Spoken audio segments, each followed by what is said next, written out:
कथेचं नाव माई अप्पांचं अंगण. लेखिका माधवी कुंटे. श्रोते हो नमस्कार. कथा मंजरी चॅनलमध्ये तुम्हा सर्वांचं मनपूर्वक स्वागत आहे.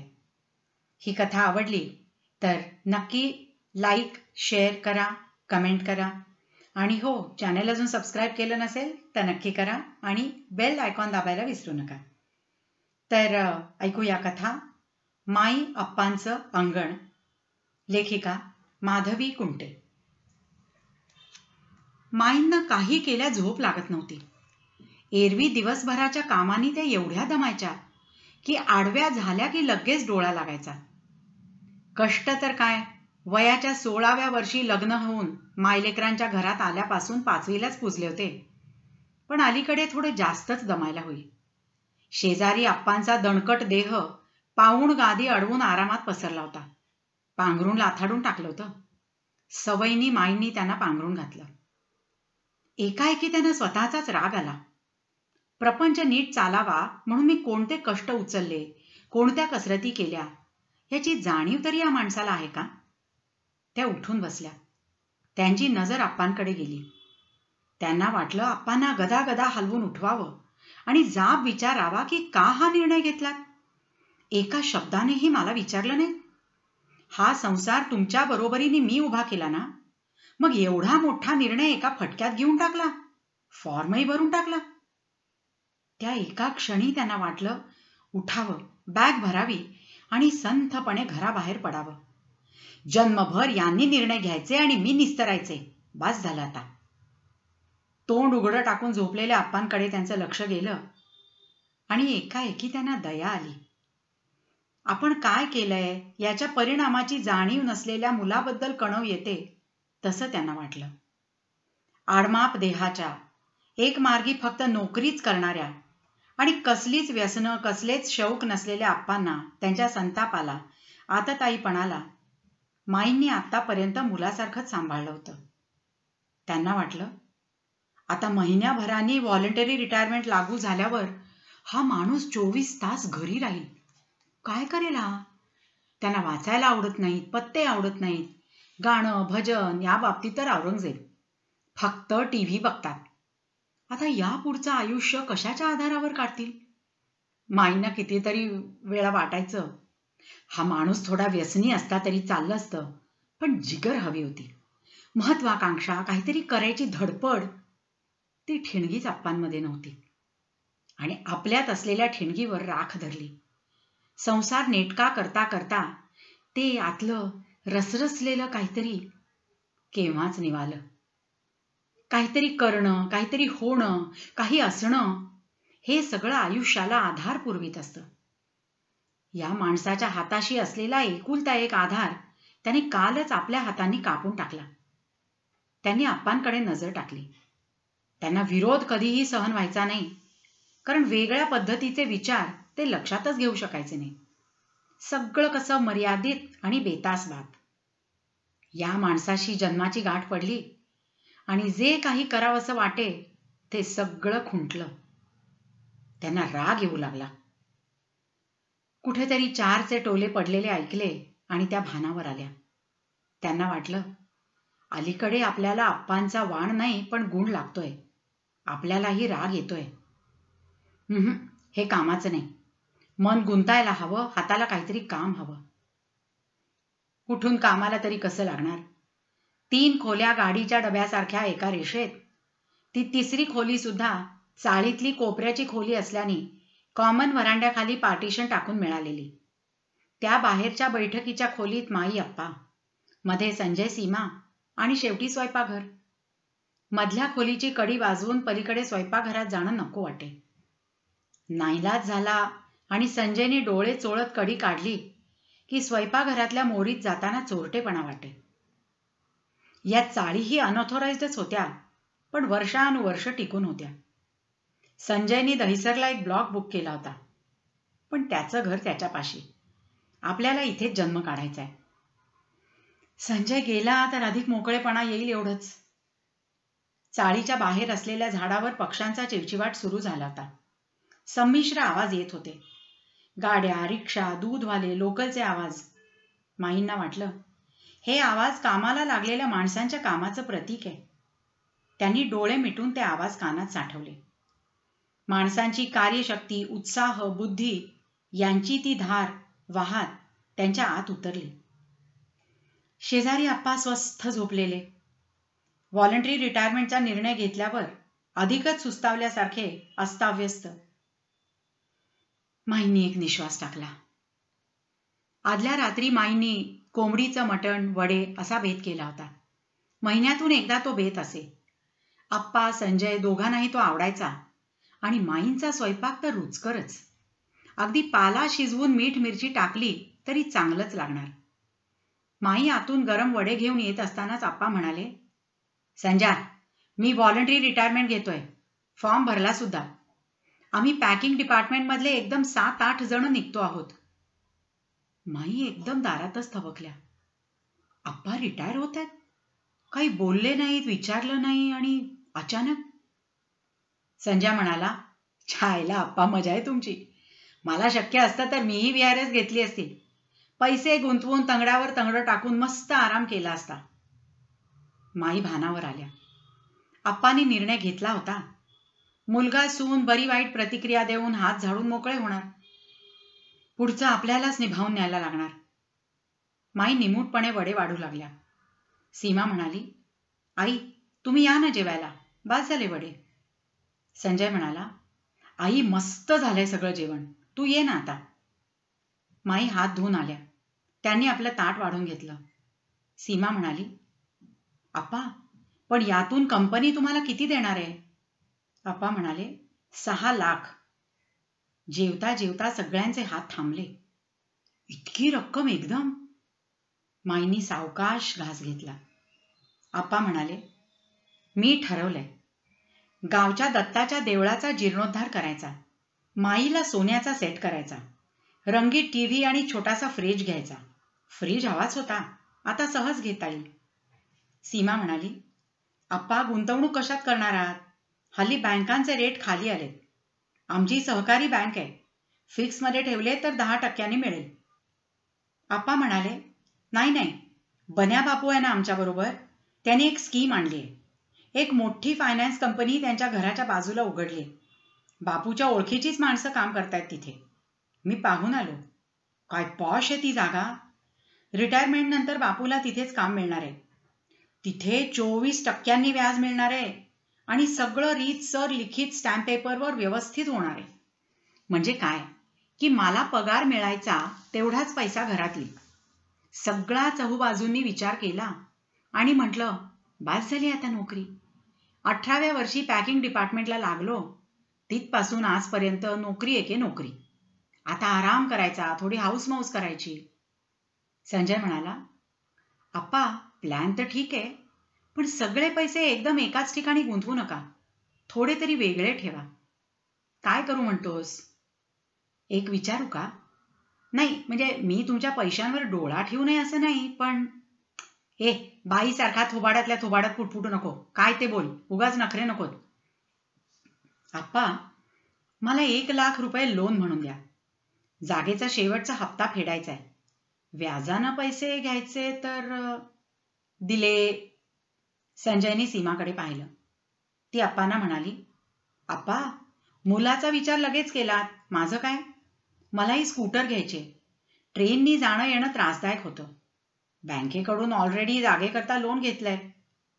आप्पा म्हणाले, मग शेवटचा 1 लाख रुपयांचा हप्ता तो कसला? आप्पा, अहो, जागेत फर्निचर, पंखे, गीझर सगळं आपल्यालाच लावायचं तर पैसे हवेत ना. पण जाऊ दे, मी माझ्या भावाकडे मागून बघते. तो करेल माझी काहीतरी सोय. कशाला? सासरची इज्जत काढायला? आप्पा नेहमीप्रमाणे चिडून म्हणाले. सगळे एकदम शांत झाले. थोड्या वेळाने आप्पा म्हणाले, ठीक आहे, तुलाही 25,000 देईन. माई मुकाट्यानं मागचं आवरत होत्या. त्यांनी अवाक्षरही काढलं नाही. आप्पा भराभर निर्णय घेत होते. माईचं मत आपल्यासारखंच असायला हवं हे त्यांनी गृहीतच धरलं होतं. तसं त्यांनी जन्मभरच माईंना गृहीत धरलं होतं.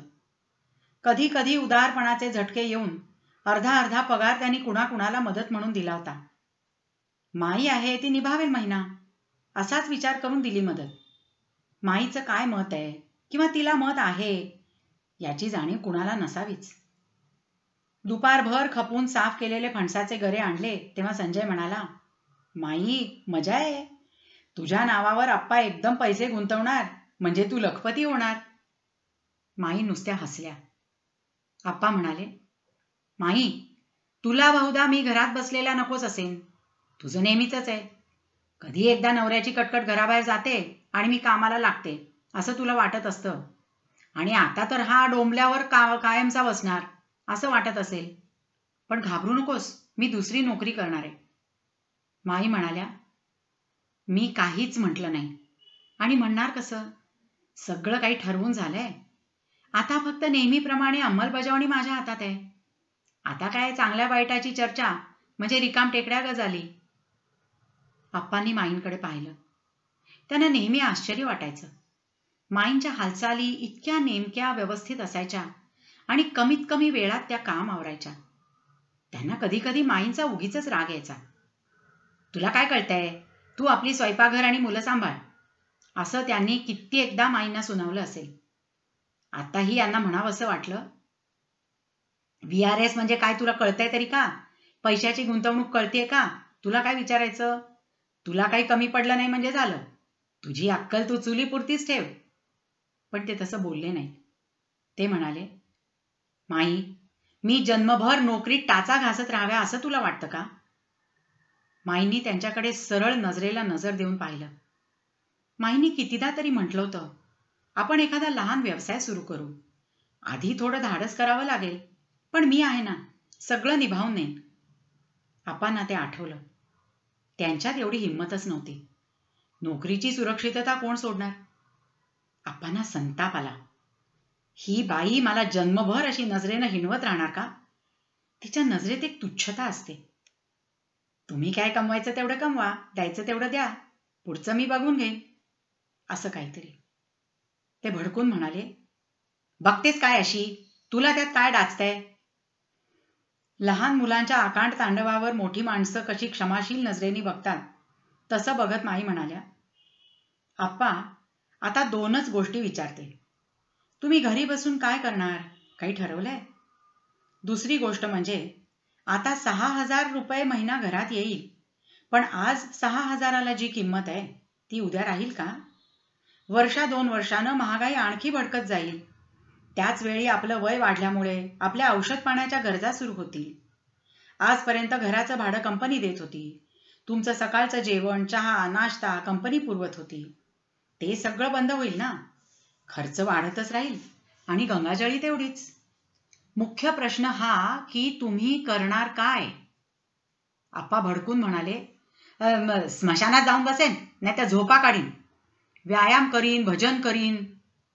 माईंना भयंकर हसू यायला लागलं. आप्पांच्या भसाड्या आवाजातल्या गाण्याला चाळीतली सगळी पोरं घाबरत. आप्पा तुम्ही सांगाल ते करतो, पण गाणं आवरा असं म्हणत. पण माई हसल्या नाहीत. आप्पा खरंच संतापले होते. त्यांच्या निर्णयावर हे चूक आहे असं म्हणण्याची माईंनी हिंमत केली होती आणि त्यांनी जे मुद्दे उभे केले त्याला आप्पांकडे उत्तर नव्हतंच. आणि खरं तर ते ऐकल्यानंतर आप्पा आतून थोडे घाबरलेच होते. त्यांनी फाडकन टीव्ही बंद केला. सीमा आणि संजय टीव्ही बघत होते. ते दचकले. संजय म्हणाला, हे काय आप्पा, आम्ही बघत होतो ना, ही सिरियल आम्ही रोज बघतो. झक मारा मग, नाहीतर तुमचा दुसरा टीव्ही आणा. हा टीव्ही मी माझ्या कमाईतनं आणलाय. तो मी बंद करीन, नाही तर फोडून सुद्धा टाकीन. ते अस्वस्थपणे एरझारा घालू लागले. तुकडा सांधून बनवण्याचं एखादं कोडं सोडवता आलं नाही की मूल चिडतं. त्या कोड्यातले तुकडे विखरून टाकतं, तोडमोड करतं. तसं करून ते आपली सत्ता प्रस्थापित करत असतं. तसंच आप्पांचं झालेलं माईंच्या लक्षात आलं. पण संजय दुखावला. तो मोठा होता, कमावता होता. बायकोसमोर झालेला अपमान त्याला सहन झाला नाही. पण तो आप्पांना काही बोलला नाही. त्याने उठून चप्पल सरकवली आणि बाहेर निघून गेला. सीमा आपल्या खोलीत गेली. माईही स्वयंपाकघरात निघून गेल्या. फणसाचे गरे कुणीच खाल्ले नाही. त्यांचा वास खोलीभर पसरून राहिला. आप्पांनी ती बशी उचलली आणि गरे खिडकी बाहेर फेकून दिले. मग ते डोकं धरून बसून राहिले. आपण पाऊल तर उचललं, पण ते चूक आहे का अशी शंका आली होती. आणि आता ते मागे तर घेता येत नव्हतं. आप्पांनी VRS घेऊन 2 महिने उलटून गेले होते. सत्कार, खरेद्या, सुनेची स्कूटर, माईंना आणलेला पोहेहार, नवा कलर टीव्ही, हे सगळं आप्पांना 15 दिवस पुरलं आणि मग मात्र त्यांना हळूहळू कंटाळा यायला सुरुवात झाली.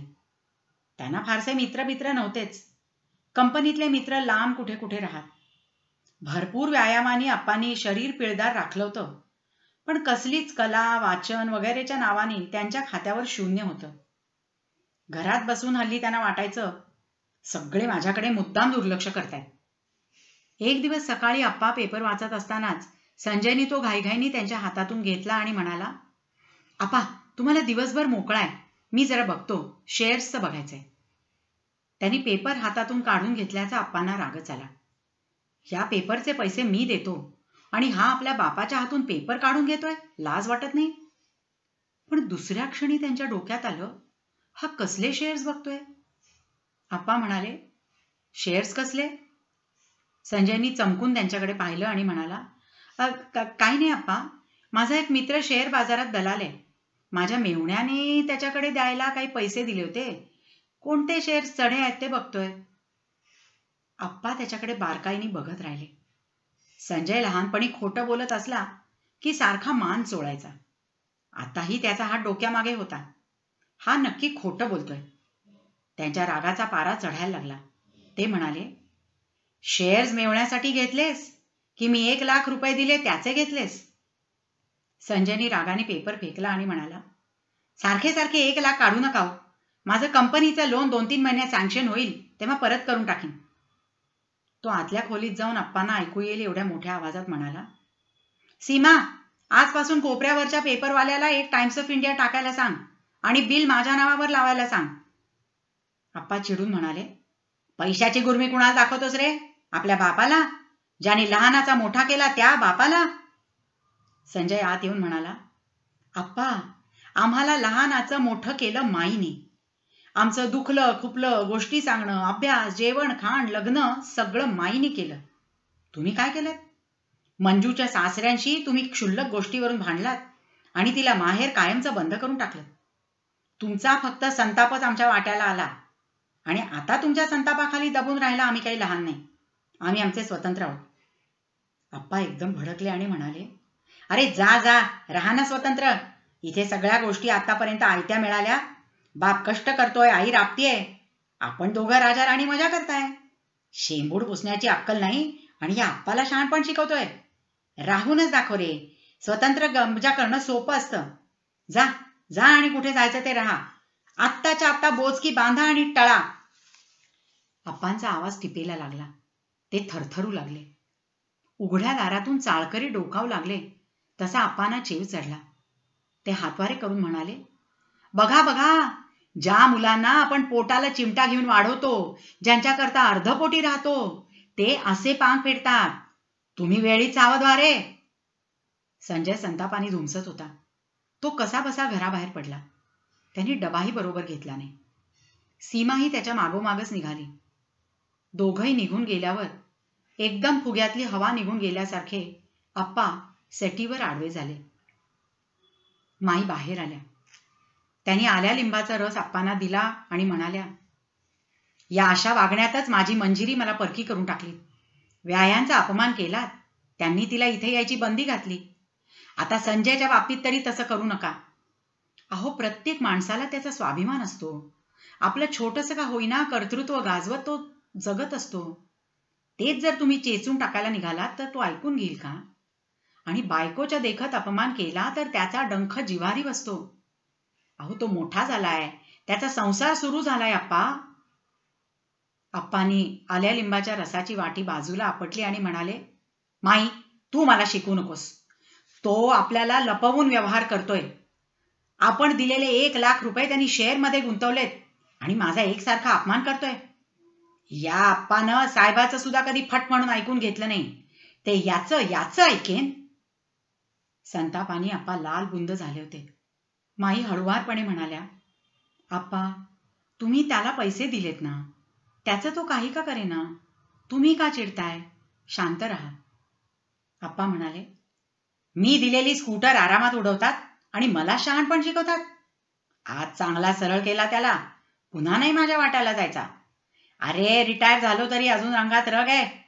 तुम्ही मंडळींनी माझी किंमत 2 दमड्या केलीत तर ऐकून घेईन का काय मी? माई तिथून उठून आत गेल्या. आप्पा फेऱ्या मारू लागले. संध्याकाळी संजय लवकर घरी आला. ठरवल्यासारखी सीमा पाठोपाठ आली. आप्पा टीव्ही बघत होते. त्यांच्याकडे लक्षही न देता तो स्वयंपाकघरात गेला. माई वाल सोलत होत्या. तो म्हणाला, माई, आजपासून तू आमचं जेवण बनवू नकोस. म्हणजे? आम्ही 15-20 दिवसांसाठी लॉजवर राहणार आहोत. नंतर ब्लॉकची चावी हातात येईलच. संजय अरे वेडा आहेस का? त्यांचं काय मनावर घेतोस? रागवतात आणि शांत होतात. तुला नवीन आहे का हे? नाही माई, हे कधीतरी व्हायचंच होतं. खूप ऐकून घेत होतो, पण आता लिमिट झाली. त्यांचे पैसे येत्या 2 वर्षात फेडून टाकीन. हे 5,000 रुपये तू ठेव. तुला मी काही फारसं करू शकलो नाही ग, कारण ब्लॉकसाठी पैशांची जमवाजमव करत होतो. संजयच्या डोळ्यात पाणी तरारलं होतं. माईंनी त्याच्याकडे पाहिलं. सगळं कळल्यासारखी मान हलवली. त्याने माईंना मिठी मारली. त्या त्याच्या पाठीवर थोपटत राहिल्या. त्याने आईच्या हातात आपल्या ऑफिसचा आणि सीमाच्या बँकेचा फोन नंबर लिहिलेला कागद ठेवला. काही लागलं तर फोन कर. माईंनी चष्मा काढला. काचा साफ केल्या. चष्मा परत चढवून मोकळं हसल्या आणि म्हणाल्या, संजा, नाटकं पुरे. इथे अधूनमधून यायचं.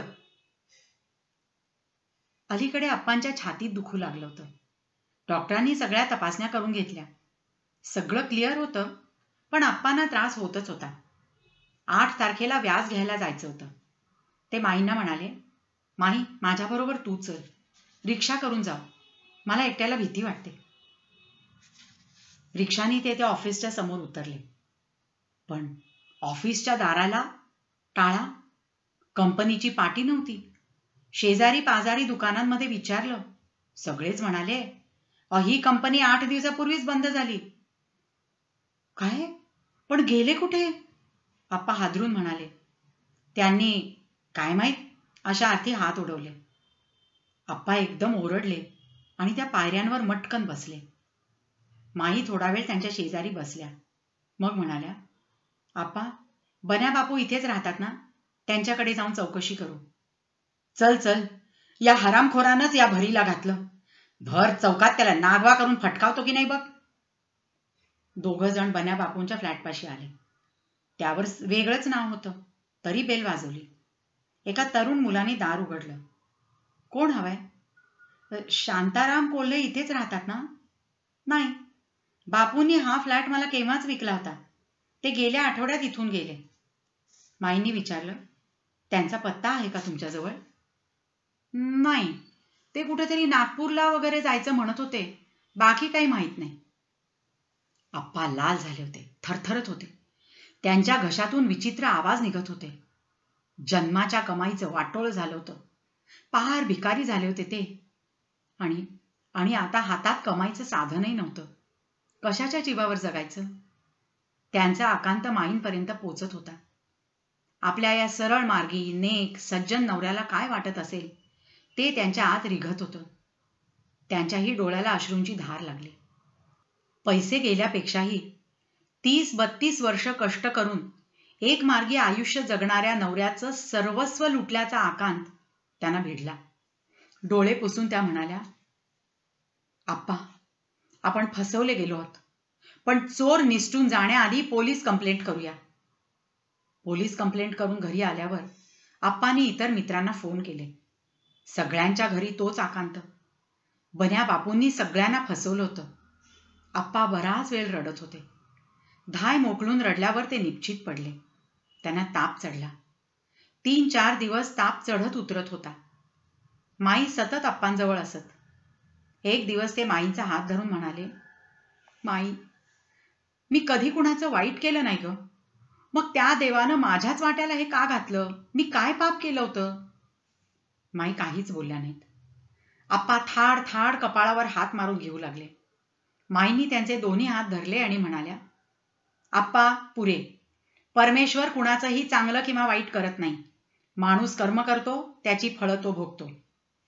अगं पण मग मी काय लाच खाल्ली का काय केलं? का वाकड्या मार्गाला लागलो का काय केलं काय? आप्पा, तुम्ही निवृत्ती प्लॅन केली नाहीत. रिकामपणी माणूस वेडा होतो. माणसाला व्यवधान हवं असतं. पैसे गुंतवतानाही सुरक्षित पण कमी पैसे मिळणारे अनेक मार्ग असताना या नसत्या साहसात पडलात. हे सगळं काय परमेश्वराने केलं? तुम्हीच हे जाणता अजाणता केलं आप्पा. त्याची फळं भोगणं आता भाग आहे. आप्पा गरीब तोंडाने पडून राहिले. मग म्हणाले, संजयला बोलवून घे. कशाला? खायचं काय? इतके दिवस आपण त्याला पोचला, आता त्यानं आपल्याला आधार द्यायला हवा. नाही आप्पा, त्यांनी सांगितलं होतं का मला जन्म द्या, पोसा, शिकवा म्हणून? आपण ते आपल्या सुखासाठी केलं. तो आपलं काही एक देणं लागत नाही. अगं पण बोला तर खरी, किती दिवसात भेटला पण नाहीये. त्याला कंपनीने 2 महिने सॉफ्टवेअरच्या प्रमोशनसाठी जर्मनीला पाठवलंय. सीमा पण सुट्टी काढून त्याच्याबरोबर गेली. माई आता आपण काय करणार आहोत ग? माई हसल्या आणि म्हणाल्या, आप्पा, माझी बचत आहे, दागिने आहेत आणि मुख्य म्हणजे कष्ट करणारे 2 हात अजून माझ्याजवळ आहेत. माईंनी आप्पांचे हात हातात धरले. त्यांच्या तळव्यावरून हात फिरवत त्या हलक्या आवाजात म्हणाल्या, आणि कष्ट करणारे 2 हात तुमच्याजवळही आहेत आप्पा. दुसऱ्या दिवशी चहा घेत असताना आप्पा माईंना म्हणाले, माई, या वयात नोकरी कोण देणार? काल बाबू रयतेला फोन केला होता. त्यांनी नोकरीसाठी भरपूर प्रयत्न केले पण काही फायदा नाही. त्याचेही पैसे असेच बुडालेत आणि बाबूनी तर बरेचसे पैसे जुगारातही घालवलेत. आता जीव द्यावासा वाटतोय म्हणत होता. खरं तर माई तो वेड्यासारखंच बोलत होता. मला इतकी भीती वाटली. संतापाच्या भरात मीही असाच भ्रमिष्ट झालो तर? माईंनी त्या दिवशीचा पेपर आप्पांपासून शिताफीनं लपवला. त्यांच्या आणखी एका मित्रानं टिक-20 पिऊन आत्महत्या केली ती बातमी पेपरला होती. माई म्हणाल्या, आप्पा, मी एक बेत मनाशी पक्का केलाय. सगळी जुळवाजुळव झालीये. रागवू नका. मी पेपर्समध्ये हँडबिल टाकणार आहे. जवळ खूप सोसायट्या झाल्या आहेत. तिथपर्यंत पोचतील ती. आपल्या दारावरही बोर्ड लावून घेणार आहे. चौकात पाटी लावणार आहे. आप्पा चमकले. काय काय करतेयस? घरगुती खाद्यपदार्थ, पोळी भाजी, भाजी चिरून पाकिटं, आलं लसूण पेस्ट, मांसाहारी चविष्ट पदार्थ, ज्या कुणाला जे काही हवं असेल ते. आप्पा रडायला लागले. माही, जन्मभर तुला सुखात ठेवली, ती तू स्वयंपाकाच्या कामासाठी दारोदार फिरणार? काय केलं मी हे? बायकोला स्वयंपाकीण केली, कुठून बुद्धी झाली? आणि त्यांना पुढे बोलवेना. माई म्हणाल्या, आप्पा, अहो त्यात कमीपणा वाटण्यासारखं काय आहे? मी काही वस्तू तयार करणार आणि विकणार. इथे सोसायट्यांमध्ये त्या खपतील. हा व्यवसाय आहे. सध्या तरी हा बिनभांडवलाचा व्यवसायच आपल्याला परवडण्यातला आहे. त्या व्यवसायाला लागणारं शिक्षण मी घेतलंय. कुकिंगची डिग्री असती तर फर्स्ट क्लास आले असते ना?